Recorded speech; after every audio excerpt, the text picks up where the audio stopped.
Please subscribe my channel and press the bell icon. Hi friends, welcome to our channel Birds Update Version. நம்ம இன்னைக்கு நம்ம சேனலில் பார்க்க போகிற டாபிக் என்னென்னு பார்த்தீங்கன்னா, how protect my birds in summer season. வெயில் காலத்தில் நம்ம பேர்ட்ஸை எப்படி சம்மர்லேருந்து காப்பாற்றுறது, அதாவது வெயிலேருந்து எப்படி அந்த வெப்பத்துலேருந்து காப்பாற்றுறது அப்படின்னு பார்க்க போகிறோம். இதுக்கு மேஜரான டிப்ஸ் ஒன்று நான் சொல்கிறேன். இது நீங்கள் இதுக்கு முன்னாடி பார்த்துருக்க மாட்டீங்கன்னு நினைக்கிறேன். இது என்னென்னா, நம்ம பெரிய பெரிய ஃபார்ம்ஸ் அந்த மாதிரி பெரிய பெரிய கேஜை பார்த்தீங்கன்னா மேலே தென்னை ஓலையை போட்டிருப்பாங்க. ஏன்னா அது ஹீட்டு கம்மி பண்ணணும். அப்புறம் தெர்மாக்கோல் ஷீட் இந்த மாதிரிலாம் யூஸ் பண்ணியிருப்பாங்க. இது சின்ன சைஸ் கேஸ் தான் நீங்கள் யூஸ் பண்ணுறீங்க அப்படின்னு பார்த்தீங்கன்னா, நீங்கள் அதில் வெறும் தென்னை ஓலையை இப்போ இந்த வீடியோவில் பார்த்துட்ருக்கீங்க பார்த்தீங்களா, அப்படியே லைனாக வச்சு அதில் ஒரு கயிறு போட்டு அப்படி கட்டி வச்சிட்டிங்கன்னா அது அப்படியே திக்காக அப்படியே நின்றுக்கும். அது மேலே நம்ம ஈரத்துணியை போட்டோன்னா ஒரு வீக் போட்டுகிட்டே இருந்தோன்னா அது அப்படியே அதே மாதிரி இதாகிடும்.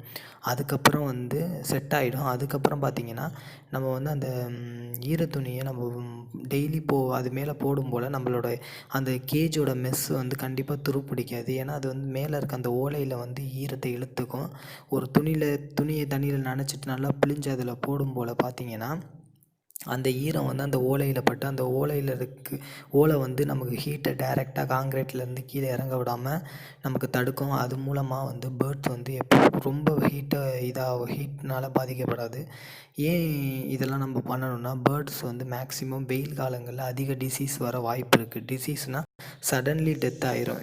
என்னென்னு பார்த்தீங்கன்னா, மழை காலங்களில் கூட டிசீஸ் வரும். நம்ம அதை மெடிசன்ஸ் கொடுத்து க்யூர் பண்ணிக்க முடியும். பட் ஆனால் வெயில் காலங்களில் சடன்லி டெத் ஆயிரும். அதுக்கு மேஜர் ரீசன் ஹீட் ஸ்ட்ரோக் அந்த மாதிரி எதுனா வரும். ஸோ அதுக்காண்டி நம்ம கண்டிப்பாக ப்ரொடெக்ட் பண்ணணும். நம்ம பேர்ட்ஸை டெம்பரேச்சர்லேருந்து கண்டிப்பாக ப்ரொடெக்ட் பண்ணணும்.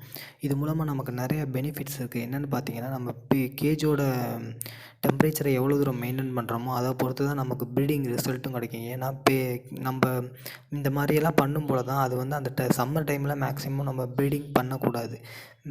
மேல் ஃபீமேலை தனியாக பிரித்து விட்றணும். அப்படி இல்லைனா கேஜில் இருக்க பாட்டை எடுத்து வச்சிடணும். அதே மீறி ப்ரீட் ஆகிருச்சு என் பேர்டு அப்படின்னா நீங்கள் கண்டிப்பாக இந்த மாதிரியெல்லாம் செட் பண்ணால் மட்டும்தான் பேர்டு எல்லா எக்ஸும் ஹேட்ச் ஆகும். இல்லைனா மேக்ஸிமம் எக்ஸ் பார்த்திங்கன்னா வேஸ்ட் ஆகிரும். ஸோ நம்ம கண்டிப்பாக இந்த மாதிரி இதெல்லாம் நம்ம இது பண்ணணும். இந்த வீடியோவில் பார்த்தீங்கனாலே உங்களுக்கு தெரியும் எவ்வளோ நீட்டாக பண்ணியிருக்கோம். இதே மாதிரி நீங்களும் ட்ரை பண்ணி பார்க்கலாம்.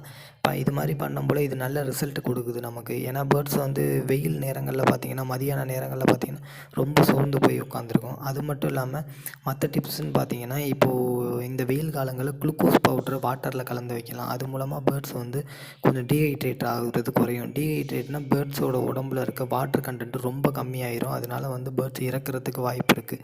ஸோ நம்ம வாட்டர் கண்டென்ட் அதிகமாக்கணும். அதனால் குளுக்கோஸ் பவுடரை கலந்து வைக்கலாம். அதே மாதிரி ரொம்ப வெயில் அதிகமாக உள்ள மதியான நேரங்களில் பார்த்திங்கன்னா, ஒரு 1 o'clock 2 o'clock அந்த டைமில் பார்த்திங்கன்னா நம்ம ஒரு ஸ்ப்ரிங்கர், அதாவது நம்ம என்ன சொல்கிறதுனா, ஒரு தண்ணியை ஒரு கேனில் வச்சு அதை அது மேலே ஸ்ப்ரே பண்ணி விடலாம். ஒரு ஸ்ப்ரேயர் யூஸ் இருந்ததுன்னா நம்ம ஒரு ஸ்ப்ரே பண்ணி விட்டோன்னா கண்டிப்பாக கொஞ்சம் கோல்டு வாட்டர் அது மேலே ஸ்ப்ரே பண்ணி விட்டோன்னா அது கொஞ்சம் கூலிங்காக ஃபீல் பண்ணும். அதோட டெம்பரேச்சரை அது இது பண்ணிக்கும். அப்படி இல்லைனா உங்கள் பேர்ட்ஸை சிக்ஸில் இருந்தே நீங்கள் நார்மலாக பேர்ட்ஸ் குடிக்கிறதுக்கு தண்ணி வச்சுருப்பீங்க. ப்ளஸ் அது கூட பார்த்தீங்கன்னா உங்கள் பேர்டு என்ன பேர்டு பஜ்ஜீஸாக இருந்தால் பஜ்ஜீஸ், இல்லைனா ஃபிஞ்சஸ், அதோட பெரிய சைஸாக ஒரு பவுலில் ஃபுல்லாக ஒரு நல்ல க்ளீனான வாட்டரை நீங்கள் வச்சிங்கன்னா அதுவே குளிச்சுக்கும். அதை நீங்கள் சிக்ஸ்லேருந்து பழக்கிட்டிங்கன்னா அதுவே குளிச்சுக்கும். அப்படி இல்லைன்னு பார்த்தீங்கன்னா, நம்ம அது குளிக்க மாட்டேங்குது அப்படிங்கிற பேர்ட்ஸுக்கு நம்ம ஸ்ப்ரே பண்ணி விட்டோன்னா கொஞ்சம் நல்லா அது இருந்துக்கும். இந்த வெயில் காலங்களில் மேக்ஸிமம் நம்ம கேர் பண்ணி பார்த்துக்கணும். அப்புறம் வெயில் காலங்களில் கண்டிப்பாக கொத்தமல்லி, புதினா இது மாதிரி வாட்டர் கண்டென்ட் அதிகமாக உள்ள ஃபுட் கொடுக்கலாம். அதே மாதிரி ஆப்பிள் இந்த மாதிரி ஃப்ரூட்ஸும் கொடுக்கலாம். ஏன்னா இதெல்லாம் கொடுக்கும்போல் பேர்ட்ஸோட டீஹைட்ரேஷன் ஆகாது அவ்வளோ சீக்கிரம். அதே மாதிரி கண்டிப்பாக வெயில் காலங்களில் யாரும் கோதுமை கொடுக்கக்கூடாது. அதே மாதிரி கோதுமை சூடை கிளப்பி விட்டுரும். அதே மாதிரி சூரியகாந்தி விதை, சன்ஃப்ளவர் சீட்ஸும் யாரும் இப்போதைக்கு கொடுக்க தேவையில்லை. மற்றபடி இந்த கொத்தமல்லி தழை கண்டிப்பாக வெயில் காலங்களில் வீக்லி 4 or 5 days கூட நம்ம வைக்கலாம். இல்லை டெய்லி நம்மகிட்ட அவைலபிள் இருந்தால் டெய்லி கூட கொடுக்கலாம். ஏன்னா அதனால் ஹீட்டு கண்டிப்பாக அது கண்ட்ரோல் ஆகும். அது போக மந்த்லி 1 டைம் கண்டிப்பாக வேப்பங்கொழுந்து கொடுக்கணும். அதே மாதிரி துளசி இலையை வீக்லி 2 times கொடுக்கணும். இது மாதிரி நம்ம நேச்சுரலாக மருந்தெல்லாம் யூஸ் பண்ணிகிட்டு இருந்தோம்னாலே நம்ம கடையில் போய் மருந்து வாங்கி கொடுக்க வேண்டிய அவசியம் இல்லை. பேர்ட்ஸ் ரொம்ப ஹெல்த்தியாக இருக்கும்.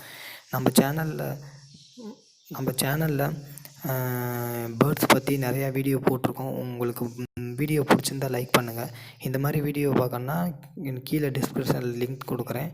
நீங்கள் போய் எல்லா வீடியோவும் பார்த்து தெரிஞ்சுக்கோங்க. அப்புறமா ரொம்ப பேர்ட்ஸ் சிக் ஆயிடுச்சு அப்படின்னா மட்டும்தான் நம்ம வந்து இங்கிலீஷ் மெடிசன் யூஸ் பண்ணணும். மற்றபடி பேர்ட்ஸ் நார்மலாகவே நம்ம வந்து துளசி, கற்பூரவள்ளி இந்த மாதிரி மருத்துவ குணம் நிறைந்த பொருட்கள் நம்ம டெய்லி கொடுத்துட்ருக்கும் போல் பேர்ட்ஸ் அவ்வளோ சீக்கிரம் எதாலையும் அஃபெக்ட் ஆகாது. அதே மாதிரி வீக்லி ஒன்ஸ் வந்து மஞ்சள் கலந்த தண்ணீரை நம்ம வந்து கண்டிப்பாக பேர்ட்ஸுக்கு வைக்கணும். வச்சோன்னா பேர்ட்ஸ் வந்து எந்த டிசீஸாலும் அஃபெக்ட் ஆகாது. இந்த வீடியோ பிடிச்சிருந்தா லைக் பண்ணுங்கள், ஷேர் பண்ணுங்கள், கமெண்ட் பண்ணுங்கள். தேங்க்யூ ஃபார் வாட்சிங். ப்ளீஸ் சேனலை சப்ஸ்கிரைப் பண்ணுங்கள்.